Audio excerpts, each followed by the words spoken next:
Hello and welcome back to Solomon's Cave and the third video on Biblical Greek.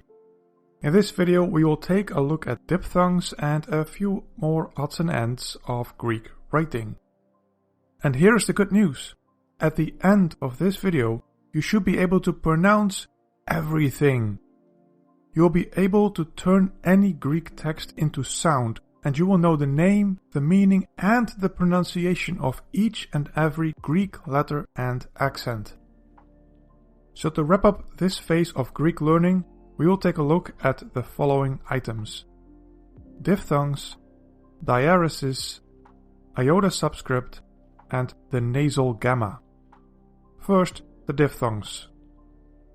In the last video, I briefly mentioned that it is possible for a Greek word to have two vowels in a row. I mentioned this in the context of where to place the breathing marker in case a word starts with two vowels. But which two vowel combinations are there and how do you pronounce them? There are 8 vowel combinations in Greek that form a diphthong. They are the following: alpha iota, which you may pronounce as I, as in isle. Epsilon iota, which you may pronounce as A, as in aid. Omicron iota, which you may pronounce as Oi, like in soil. Alpha upsilon, which you may pronounce as Au, as in loud. Omicron upsilon, which you may pronounce as U, like in loop. Upsilon iota, which you may pronounce as we, like in sweet. Epsilon upsilon, which you may pronounce as you, as in feud. And eta upsilon, you can pronounce the same, also as you, as in feud. Next, diaeresis. What on earth is that? Well, that is when you have 2 little dots on top of a vowel.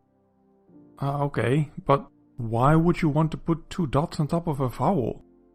So we just talked about a bunch of diphthongs, where you have 2 vowels in a row and then they essentially form a new vowel through the power of friendship or something. But what if you don't want to form a diphthong? What if you want the reader to pronounce 2 vowels but one after the other rather than together as a diphthong? That's what these little dots are for. Here's an example.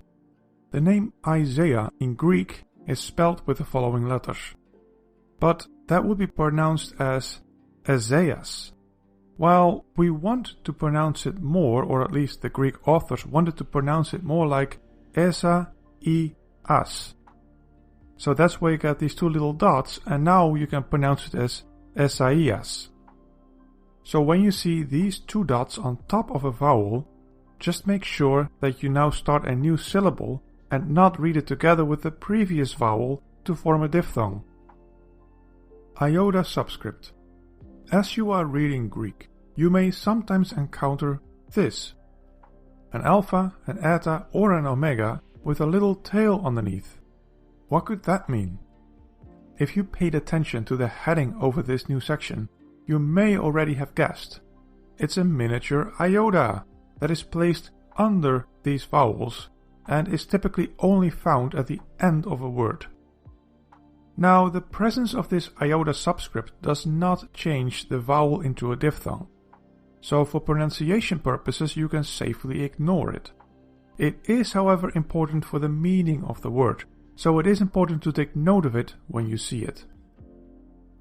And then finally, there's one tiny little detail that is important for pronunciation, and that has to do with words like this one.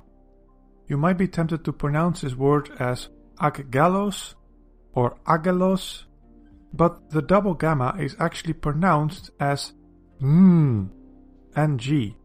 So then you get angelos, which is often translated as angel, and it means messenger.